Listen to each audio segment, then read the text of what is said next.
ನಗರದಲ್ಲಿ ನಡೆದ ಸ್ಟೋರಿಗೆ big twist. ಮಾಜಿ ಪತ್ನಿ ಮೇಲೆ ಅಕ್ರಮದ ಗೂಬೆ ಕೂರಿಸಿದವನ ಬಣ್ಣ ಬಯಲು. ಪತ್ನಿ ಹೊಡೆದ್ಲು ಎಂದು ಡ್ರಾಮಾ ಮಾಡಿದವನ ಅಸಲಿಯತ್ತು ಇಲ್ಲಿದೆ. ಊರ್ ತುಂಬಾ ಸಾಲ ಮಾಡಿ ದುಡ್ಡು ಕೇಳ್ತಿದ್ದಾನಂತೆ ಚಂದ್ರಶೇಖರ್. ಸಂಘದಲ್ಲಿ ಸಾಲ, ಬೇರೆಡೆಯೂ ಸಾಲ ಮಾಡಿ ಕೊಟ್ಟಿದ್ದ ಪತ್ನಿ. ತವರು ಮನೆಯಿಂದಲೂ ಪತಿಗೆ ಹಣ ತಂದು ಕೊಟ್ಟು ಸುಸ್ತಾದ ಪತ್ನಿ. ಒಂದ್ ಕಡೆ ಹಣ ತಂದ್ಕೊಡು ಅಂತ ಪ್ರತಿನಿತ್ಯ ಕಿರುಕುಳ, ಮತ್ತೊಂದೆಡೆ ಪತ್ನಿ ಇಬ್ಬರು ಮಕ್ಕಳಿಗೆ ದೈಹಿಕ ಹಲ್ಲೆ ಮಾಡಿ ಟಾರ್ಚರ್. ಕೊನೆಗೆ ಹೆಂಡತಿ ಇಬ್ಬರು ಹೆಣ್ಣು ಮಕ್ಕಳನ್ನ ನಡು ದಾರಿಯಲ್ಲಿ ಕೈಬಿಟ್ಟ ಭೂಪ. 5 ವರ್ಷದ ಹಿಂದೆಯೇ ಪತ್ನಿ ಮಕ್ಕಳನ್ನ ತೊರೆದಿರುವ ಚಂದ್ರಶೇಖರ್ ಇದೀಗ ಮತ್ತೊಂದು ಮದುವೆಯಾಗಿ ಸಂಸಾರ ನಡೆಸ್ತಾ ಇರೋ ಚಂದ್ರಶೇಖರ್. ವಿಚ್ಛೇದನ ಕೇಸ್ ಇರುವಾಗಲೇ ಮಾನಸ ಎಂಬಾಕೆ ಜೊತೆ ಮದುವೆ. ಮಾನಸ ಚಂದ್ರಶೇಖರ್ ಫೋಟೋಗಳು ಪಬ್ಲಿಕ್ ಇಂಪ್ಯಾಕ್ಟ್ ನಲ್ಲಿ. ಚಿಕ್ಕಮಗಳೂರು ನಗರದಲ್ಲಿ ನಡೆದಂತಹ ಒಂದು ಸ್ಟೋರಿಗೆ ಬಿಗ್ ಟ್ವಿಸ್ಟ್ ಸಿಕ್ಕಿದೆ. ಮಾಜಿ ಪತ್ನಿ ಮೇಲೆ ಅಕ್ರಮದ ಗೂಬೆ ಕೂರಿಸಿದವನ ಅಸಲಿಯತ್ತು ಏನು ಅನ್ನೋದು ಇದೀಗ ಬಯಲಾಗಿದೆ. ಪತ್ನಿ ಹೊಡೆದ್ಲು ಅಂತ ಹೈಡ್ರಾಮಾ ಸೃಷ್ಟಿ ಮಾಡಿದವನ ಅಸಲಿ ಮುಖ ಇದೀಗ ಅನಾವರಣ ಆಗಿದೆ. ಊರ್ ತುಂಬಾ ಸಾಲ ಮಾಡಿ ದುಡ್ಡು ಕೇಳ್ತಾ ಇದ್ನಂತೆ ಚಂದ್ರಶೇಖರ್. ಆತನ ಹಣದ ದಾಹವನ್ನ ತೀರ್ಸೋದಕ್ಕೆ ಪತ್ನಿಗೆ ಸಾಕಾಗಿ ಹೋಗಿತ್ತು. ಸಂಘದಲ್ಲಿ ಸಾಲ ಮಾಡಿ, ಬೇರೆ ಕಡೆಯೂ ಕೂಡ ಸಾಲ ಮಾಡಿ ಪತ್ನಿ ಚಂದ್ರಶೇಖರ್ಗೆ ತಂದು ಕೊಟ್ಟಿದ್ರು. ಆದ್ರೂ ಕೂಡ ಆತನಿಗೆ ಹಣ ಸಾಕಾಗ್ತಾ ಇರ್ಲಿಲ್ಲ. ತವರು ಮನೆಯಿಂದ ಕೂಡ ಪತಿಗೆ ಹಣ ತಂದು ಕೊಟ್ಟಿದ್ರು ಪತ್ನಿ. ಒಂದು ಕಡೆ ಹಣ ತಂದ್ಕೊಡು ಅಂತ ಪ್ರತಿನಿತ್ಯ ಚಂದ್ರಶೇಖರ್ ಕಿರುಕುಳ ಕೊಡ್ತಾ ಇದ್ದ. ಮತ್ತೊಂದು ಕಡೆ ಪತ್ನಿ ಹಾಗೂ ಇಬ್ಬರು ಹೆಣ್ಣು ಮಕ್ಕಳಿಗೆ ದೈಹಿಕ ಹಲ್ಲೆ ಮಾಡಿ ನಿರಂತರವಾಗಿ ಚಂದ್ರಶೇಖರ್ ಟಾರ್ಚರ್ ಕೊಡ್ತಾ ಇದ್ದ. ಕೊನೆಗೆ ಹೆಂಡತಿ ಹಾಗೂ ಇಬ್ಬರು ಹೆಣ್ಣು ಮಕ್ಕಳನ್ನ ನಡು ದಾರಿಯಲ್ಲೇ ಕೈ ಬಿಟ್ಟಿದ್ದಾನೆ ಈ ಚಂದ್ರಶೇಖರ್. 5 ವರ್ಷದ ಹಿಂದೆಯೇ ಪತ್ನಿ ಹಾಗೂ ಮಕ್ಕಳನ್ನ ತೊರೆದು ಹೋಗಿದ್ದಾನೆ ಚಂದ್ರಶೇಖರ್. ಇದೀಗ ಮತ್ತೊಂದು ಮದುವೆಯಾಗಿ ಸಂಸಾರ ಕೂಡ ನಡೆಸ್ತಿದ್ದಾನೆ. ವಿಚ್ಛೇದನ ಕೇಸ್ ಇರುವಾಗಲೇ ಮಾನಸ ಎಂಬಾಕೆಯ ಜೊತೆ ಚಂದ್ರಶೇಖರ್ ಮದುವೆ ಆಗಿದ್ದಾನೆ. ಡಿವೋರ್ಸ್ ಪಡೆದುಕೊಳ್ಳುವ ಮುಂಚೆಯೇ ಮತ್ತೊಂದು ಮದುವೆ ಆಗಿದ್ದಾನೆ.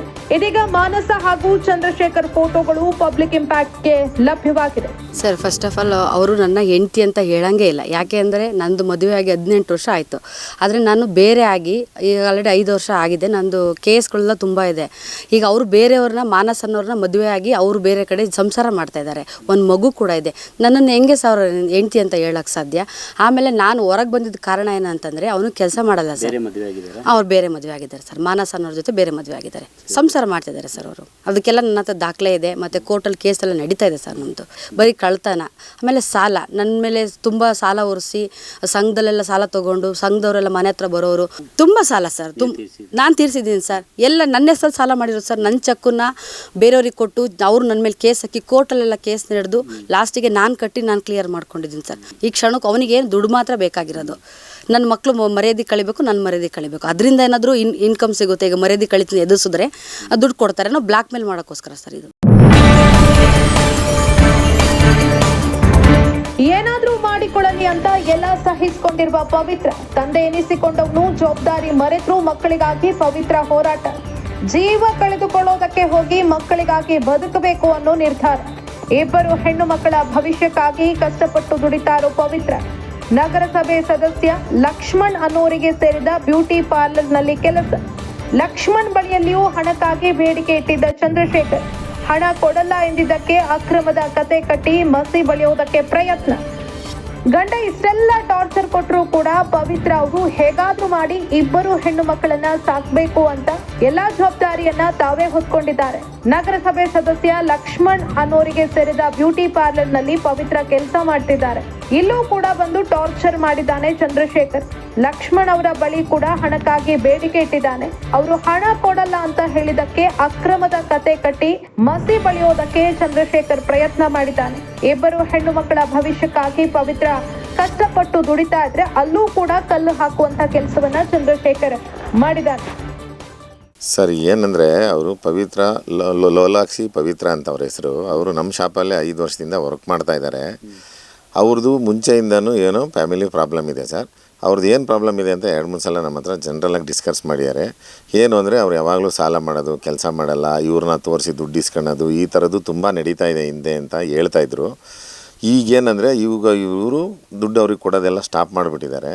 ಈ ಸ್ಟಾಪ್ ಮಾಡಾದ್ಮೇಲೆ ಏನಾಗಿದೆ ಅಂದರೆ ಇವರು ನನ್ನನ್ನು ಟಾರ್ಗೆಟ್ ಮಾಡ್ತಾ ಇದ್ದಾರೆ. ಏನು ಟಾರ್ಗೆಟ್ ಮಾಡ್ತಾ ಇದ್ದಾರೆ ಅಂದರೆ, ನಾನು ಸ್ವಲ್ಪ ಒಂದು ಸ್ಥಾನದಲ್ಲಿದ್ದೀನಿ, ಸ್ವಲ್ಪ ದುಡ್ಡು ಕಾಸಲ್ಲಿ ಸ್ವಲ್ಪ ಚೆನ್ನಾಗಿದ್ದೀನಿ ಅಂತ ಏನಾದರೂ ನನ್ನ ಹತ್ರ ಡಿಮ್ಯಾಂಡ್ ಮಾಡ್ತಾ ಇರ್ಬೋದು ಅನ್ನೋ ಅಂತ ಅಂದ್ಕೊಂಡಿದ್ದೀನಿ. ಇವ್ರ ವಿಚಾರದಲ್ಲಿ ಇಟ್ಕೊಂಡು ನಾನು ಯಾಕೆ ಸರ್ ಕೊಡಲಿ? ಅವ್ರು ಯಾಕೆ ಈ ಥರ ಹೇಳಿದ್ದಾರೆ, ಯಾಕೆ ಈ ಥರ ಹಾಕಿದ್ದಾರೆ ನನಗೂ ಅರ್ಥ ಆಗ್ತಾಯಿಲ್ಲ. ಇದಕ್ಕೂ ನನಗೂ ಯಾವುದೇ ಸಂಬಂಧ ಇಲ್ಲ ಸರ್. ಅವರು ನಮ್ಮ ಹತ್ರ ವರ್ಕ್ ಮಾಡ್ತಾ ಇದ್ದಾರೆ. ನಮ್ಮ ಹತ್ರ ವರ್ಕ್ ಮಾಡೋರಿಗೆ ನಾವು ಎಷ್ಟಾಗುತ್ತೋ ಅಷ್ಟು ನಮ್ಮ ಕೈಲಿ ಅಷ್ಟು ಸಪೋರ್ಟ್ ಮಾಡ್ತಾಯಿದ್ದೀವಿ ಸರ್. ಇದೇ ದೊಡ್ಡ ತಪ್ಪಾಗ್ಬಿಟ್ರೆ ಇನ್ನು ಸಾರ್ವಜನಿಕರ ಕೆಲಸ ಹೆಂಗೆ ಮಾಡೋದು ನಮಗೆ ಗೊತ್ತಾಗ್ತಾಯಿಲ್ಲ ಸರ್. ಪ್ಲಂಬರ್ ಕರೆದುಕೊಂಡು ಬರೋದಕ್ಕೆ ಕಾರಿನಲ್ಲಿ ಹೋಗ್ತಾ ಇದ್ದ ಲಕ್ಷ್ಮಣ್, ಪವಿತ್ರ. ಈ ವೇಳೆ ಪವಿತ್ರಾಗೆ ಕೆಟ್ಟದಾಗಿ ಬೈದ ಚಂದ್ರಶೇಖರ್. ಕಾರು ನಿಲ್ಲಿಸಿ ಕೇಳಿದಾಗ ಪವಿತ್ರ ತಲೆ ಹಿಡಿದು ಧರಧರನೆ ಎಳೆದ ಭೂಪ. ಎಳೆದುಕೊಂಡು ಹೋಗಿ ತಲೆ ಮೇಲೆ ಕಲ್ಲು ಎತ್ತಿ ಹಾಕೋದಕ್ಕೆ ಯತ್ನ. ಆ ವೇಳೆ ಹಿಂಬದಿಯಿಂದ ದೊಣ್ಣೆಯಿಂದ ಹೊಡೆದ ಲಕ್ಷ್ಮಣ್ ಹೊಡೆಯದಿದ್ರೆ ಪವಿತ್ರಾಳನ್ನ ಸಾಯಿಸ್ತಾ ಇದ್ದ ಚಂದ್ರಶೇಖರ್. ದೊಣ್ಣೆ ಹಿಡಿದುಕೊಂಡಿರುವ ಫೋಟೋ ಕ್ಲಿಕ್ಕಿಸಿರುವ ಸ್ಥಳೀಯರು. ಇದೀಗ ದೊಣ್ಣೆ ಫೋಟೋ ಹಿಡ್ಕೊಂಡು ಅನುಕಂಪ ಗಿಟ್ಟಿಸ್ತಾರು ಚಂದ್ರಶೇಖರ್. ನನಗೆ ಪವಿತ್ರ ಲಕ್ಷ್ಮಣ್ ಹೊಡೆದ್ರು ಅಂತ ಸುಳ್ಳು ಆರೋಪ ಮಾಡ್ತಿದ್ದಾನೆ ಅಂತ ಸ್ಪಷ್ಟನೆ ನೀಡಿದ ಪವಿತ್ರ ಹಾಗೂ ಲಕ್ಷ್ಮಣ್. ಇನ್ನು ಪ್ಲಂಬರ್ ಅನ್ನ ಕರ್ಕೊಂಡು ಬರೋದಕ್ಕೆ ಅಂತ ಪವಿತ್ರ ಹಾಗೂ ಲಕ್ಷ್ಮಣ್ ತೆರಳ್ತಾ ಇದ್ದಂತಹ ಸಂದರ್ಭದಲ್ಲಿ ಕೆಟ್ಟದಾಗಿ ನಿಂದಿಸಿದ್ದಾನೆ ಚಂದ್ರಶೇಖರ್. ಕಾರನ್ನ ನಿಲ್ಲಿಸಿ ಪವಿತ್ರ ತಲೆಯನ್ನ ಹಿಡಿದು ದರದರನೆ ಎಳೆದಿದ್ದಾನೆ. ಎಳ್ಕೊಂಡು ಹೋಗಿ ಆಕೆಯ ತಲೆ ಮೇಲೆ ಕಲ್ಲು ಎತ್ತಿ ಹಾಕೋದಕ್ಕೆ ಯತ್ನಿಸಿದ್ದಾನೆ. ಈ ಸಂದರ್ಭದಲ್ಲಿ ಅಲ್ಲಿದ್ದಂತಹ ಲಕ್ಷ್ಮಣ್ ದೊಣ್ಣೆಯಿಂದ ಚಂದ್ರಶೇಖರ್ಗೆ ಹೊಡೆದಿದ್ದಾರೆ. ದೊಣ್ಣೆಯಿಂದ ಹೊಡಿತಾ ಇರುವಂತಹ ಆ ಒಂದು ಫೋಟೋವನ್ನ ಸ್ಥಳೀಯರು ಕ್ಲಿಕ್ಕಿಸಿಕೊಂಡಿದ್ದಾರೆ. ಇದೇ ಫೋಟೋವನ್ನ ಹಿಡ್ಕೊಂಡು ಚಂದ್ರಶೇಖರ್ ಇದೀಗ ಡ್ರಾಮಾ ಮಾಡ್ತಾ ಇದ್ದಾನೆ. ಅನುಕಂಪ ಗಿಟ್ಟಿಸಿಕೊಳ್ಳುವಂತಹ ಪ್ರಯತ್ನ ಮಾಡ್ತಿದ್ದಾನೆ.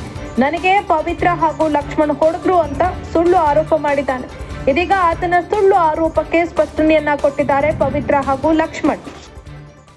ನಾನು ಪ್ಲಂಬರ್ನ ಕರ್ಕೊಂಬರೋದಕ್ಕೋಸ್ಕರ ನಾವು ಶ್ರೀಲಂಕಾ ಟೆಕ್ಸ್ ಹತ್ರ ಹೋಗಿ ಅವ್ರನ್ನ ಬಿಟ್ಟು ಅಲ್ಲಿ ಮಾತಾಡ್ತಾ ಕಾರಲ್ಲಿ ಕೂತಿದ್ದಾಗ ಚಂದ್ರಶೇಖರು ಬಂದು ಏಕಾಏಕಿ ಇವನ ಜೊತೆ ಇದೆಯಾ ನೀನು ಅಂತೋಳು ಇಂತೋಳು ಅಂತೇಳಿ ಹೇಳಿದ್ದು ಸರ್. ಡೋರ್ ಓಪನ್ ಮಾಡಿ ನಾನು ಕೆಳಗೆ ಇಳಿಯೋ ಅಷ್ಟರೊಳಗಡೆ ನನ್ನ ತಲೆಗೆ ಕೈ ಹಾಕಿ ಪೂರ್ತಿ ರೋಡೆಲ್ಲ ಎಳೆದಿದ್ದಾನೆ ಸರ್. ಒಂದು ಜನ ಅಲ್ಲಿಲ್ಲ, ಯಾರೂ ಬಿಡಿಸೋದಕ್ಕೂ ಬರ್ತಾ ಇಲ್ಲ. ನೋಡಿ ಸರ್, ನನ್ನ ತಲೆ ಕೂದಲು ಈ ಥರ ಕಿತ್ತಿದ್ದಾನೆ. ಇಷ್ಟು ನನ್ನ ತಲೆ ಕೂದಲು ಬಂದಿರೋದು. ಈ ಥರ ನನ್ನ ತಲೆ ಕೂದಲು ಫುಲ್ಲು ತೆಗ್ದಿರೋದು ಸರ್. ಆಮೇಲೆ ಬಟ್ಟೆನ ಫುಲ್ಲು ಬಿಚ್ಚೋದಕ್ಕೆ ಟ್ರೈ ಮಾಡೋದು, ನನ್ನನ್ನು ಬೆತ್ತಲೆ ಮಾಡಿ ಮರ್ಯಾದೆ ಕಳಿಬೇಕು ಅನ್ನೋದು ಅವನ ಉದ್ದೇಶ. ಅರ್ಧ ದಾರಿ ತನಕ ಹೇಳ್ಕೊಂಡು ಬಂದಿರೋದು ಸರ್. ನಾನು ಕಿರ್ಚಾಡಿದ್ರು ಕೂಗಾಡಿದ್ರು ಒಂದು ಜನ ಬಂದು ಬಿಡಿಸಿಲ್ಲ. ಆಮೇಲೆ ಆ ಟೈಮಲ್ಲಿ ಲಕ್ಷ್ಮಣ ಸರ್ ಬಂದು ನನಗೆ ಸಪೋರ್ಟ್ ಮಾಡಿದ್ರು, ಬಿಡಿಸೋದಕ್ಕೆ ಟ್ರೈ ಮಾಡಿದ್ರು. ಅವ್ರಿಗೂ ಹೊಡೆದಿದ್ದಾನೆ. ಆಮೇಲೆ ಲಾಸ್ಟಿಗೆ ಸರ್ ನನ್ನನ್ನು ನಾನು ಕಾಪಾಡ್ಕೊಳಕ್ಕೋಸ್ಕರ ಅಲ್ಲಿ ದೊಣ್ಣೆ ಇದ್ದಿದ್ದು ನಾನು ತೊಗೊಂಡಿದ್ದು ನಿಜ. ನನ್ನನ್ನು ತುಂಬ ಕೆಟ್ಟದಾಗೆ ಅಂತ ರೋಡಾಗೆ ಬೈತಾನೆ. ರೋಡಾಗೆ ತುಂಬ ಸಲ ಹೊಡೆದಿದ್ದಾನೆ. ಇವತ್ತೆಲ್ಲ ನ್ಯೂಸ್ ಬರ್ತಿದ್ದೆಲ್ಲ ಸುಳ್ಳು. ನನ್ನನ್ನು ಕಾಪಾಡ್ಕೊಳ್ಳೋಕ್ಕೆ ನಾನು ಹೌದು ದಡಿತೆ ಎತ್ತಿದ್ದೀನಿ. ಆದರೆ ನನ್ನನ್ನು ಹೊಡೆದು ಸಾಯಿಸಿದ್ರೆ, ನನ್ನ ತಲೆ ಮೇಲೆ ಕಲ್ಲೆತ್ತಾಕಿದ್ರೆ ಅವಾಗ ಎಲ್ಲರೂ ಹೇಳೋರು ಅಕ್ರಮ ಸಂಬಂಧ ಇತ್ತು, ಅದಕ್ಕೆ ಪತಿಗೆ ತಲೆ ಮೇಲೆ ಹೊಡೆದು ಕಲ್ಲಾಗಿ ಸಾಯಿಸ್ದ ಅಂತ. ನನ್ನ ಮಕ್ಕಳು ನೋಡ್ಕೊಂಡವ್ರು ಯಾರಿದ್ದಾರೆ? ನಾನು ಸತ್ತರೆ ನನ್ನ ಮಕ್ಳಿಗೆ ಗತಿ ಯಾರು? ಮೀಡಿಯಾದವ್ರು ಬರ್ತಾರಾ?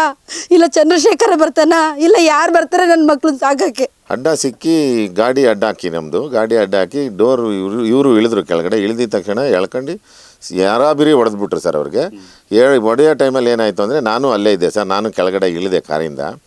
ಇಳಿದಿದ ತಕ್ಷಣ ಅವರು ಬಿದ್ದಿದ ತಕ್ಷಣ ಇಷ್ಟಪ್ಪ ಕಲ್ಲೆತ್ಕೊಂಬಿಟ್ರು ಸರ್. ಅವ್ರಿಗೆ ಎತ್ತಾಕಕ್ಕೆ ಎಲ್ಲಿ ಎತ್ತಾಕಿ ಸಾಯಿಸ್ಬಿಡ್ತಾರೆ ಅಂತೇಳಿ ನಾನು ಒಂದು ಹೊಡೆದಿದ್ದೌದು ಸರ್. ಹೊಡೆದು ಅದನ್ನು ಸಮಾಧಾನ ಮಾಡಿದ್ದೌದು.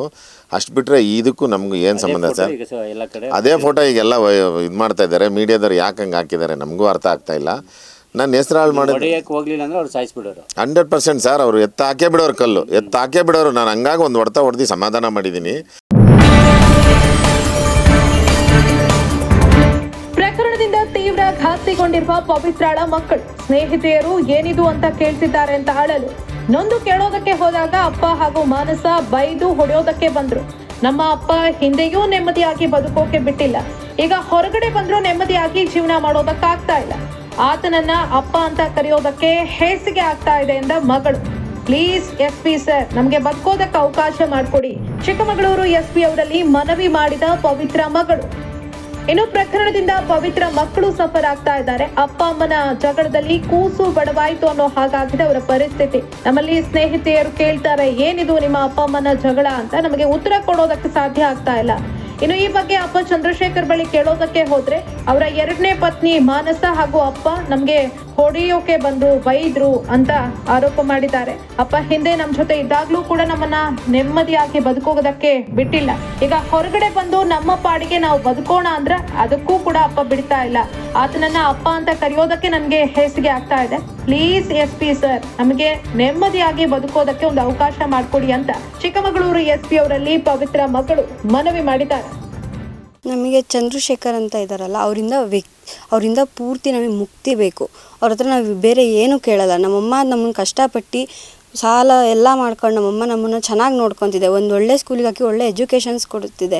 ಅದರಿಂದ ನಮಗೆ ನಮ್ಮಮ್ಮಂಗೆ ಒಳ್ಳೆ ಭವಿಷ್ಯ ಯಾವತ್ತೂ ಕೊಟ್ಟಿಲ್ಲ. ಅವರು ಹಿಂದೆ ಅಂತೂ ಕೊಟ್ಟಿಲ್ಲ. ಮುಂದೆ ನಾವು ಅವರಿಂದ ಅದಕ್ಕೆ ಹೊರಗಡೆ ಬಂದಿದ್ದು. ಅವ್ರು ಪೂರ್ತಿ ನಮ್ಮಮ್ಮಂಗೆ ಸಾಲ ಅಂತ ಒರೆಸಿ ಅವರಿಗೆ ಲಾಸ್ಟಿಗೆ ಐರನ್ ಬಾಕ್ಸಲ್ಲಿ ನಮ್ಮಮ್ಮಂಗೆ ಹೊಡೆದು ನಮ್ಮಮ್ಮನ ಮೇಲೆ ಎಲ್ಲ ತಪ್ಪಾಕಿ ಎಲ್ಲ ಮಾಡಿದಾಗ ನಮ್ಮಮ್ಮ ಒಬ್ಬರೇ ಹೊರಗಡೆ ಬಂದಿರೋದು. ಅವ್ರಿಗೆ ಎಷ್ಟು ಕಷ್ಟ ಆಗಿದೆ ಅಂದರೆ ಯಾರಿಗೂ ಹೇಳೋಕ್ಕಾಗಲ್ಲ. ಆದರೆ ಸುಮ್ಮನೆ ಏನೇನೋ ಮೀಡಿಯಾದಲ್ಲಿ ಹಾಕ್ತಾರೆ, ಅದು ಯಾವುದೂ ಅಲ್ಲ. ಈಗಲೂ ಕೊಡ್ತಾರೆ ಪ್ರೆಸೆಂಟ್. ಮೊನ್ನೆನೂ ಹಂಗೆ ಮಾಡಿದಾರಲ್ಲ, ಅದೊಂದೇ ಅಲ್ಲ, ಮೊನ್ನೆ ಅದಕ್ಕಿಂತ ತುಂಬ ದಿನಗಳ ಹಿಂದೆನೂ ಉಗ್ಕೊಂಡೋಗಿ ಎಲ್ಲ ಮಾಡಿದ್ದಾರೆ.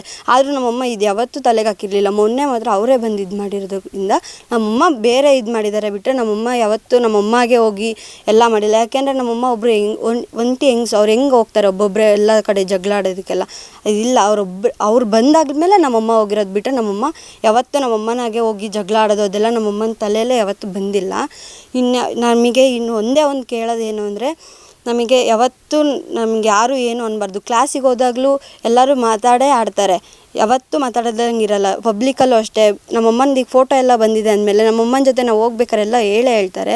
ಅದರಿಂದ ನಾವು SP ಸಾಹೇಬ್ರಿಗೆ ಒಂದೇ ಕೇಳ್ಕೊಳ್ಳೋದು, ನಾನು ನಿಮ್ಮ ಮಗಳು ಕೇಳ್ಕೊತಿದ್ದೀನಿ ಅಂತ ತಿಳ್ಕೊಂಡು ನಮ್ಮಪ್ಪ ಅಂತಲೂ ಹೇಳೋಕೆ ನನಗೆ ಇಷ್ಟ ಇಲ್ಲ. ಚಂದ್ರಶೇಖರಿಂದ ನಮ್ಮಮ್ಮಂಗೆ ನಮಗೆಲ್ಲರಿಗೂ ಮುಕ್ತಿ ಬೇಕು. ನಮ್ಮಮ್ಮ ನಮಗೆ ಖುಷಿಯಾಗಿರಬೇಕು, ಅಷ್ಟೇ ಸಾಕು, ನಮಗೆ ಇನ್ನೇನು ಬೇಡ.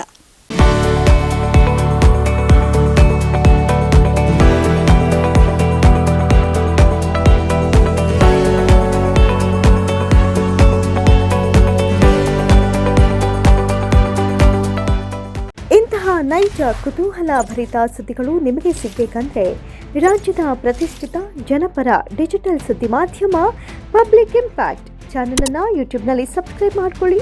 ವಿಡಿಯೋ ಇಷ್ಟವಾದರೆ ಲೈಕ್ ಮಾಡಿ, ನಿಮ್ಮ ಇಷ್ಟದವರಿಗೆ ಶೇರ್ ಮಾಡಿ ನಮ್ಮನ್ನು ಪ್ರೋತ್ಸಾಹಿಸಿ. ಹಾಗೆಯೇ ಫೇಸ್ಬುಕ್ನಲ್ಲಿ ಪಬ್ಲಿಕ್ ಇಂಪ್ಯಾಕ್ಟ್ ಫಾಲೋ ಮಾಡೋದನ್ನು, ಇನ್ಸ್ಟಾದಲ್ಲಿ ಜೊತೆಯಾಗೋದನ್ನು ಮಿಸ್ ಮಾಡಬೇಡಿ. ಜಾಹೀರಾತು ಹಾಗೂ ಬಿಸ್ನೆಸ್ ಪ್ರಮೋಷನ್ಗಾಗಿ ಸಂಪರ್ಕಿಸಿ 9606037450 ಅಥವಾ 9353224116.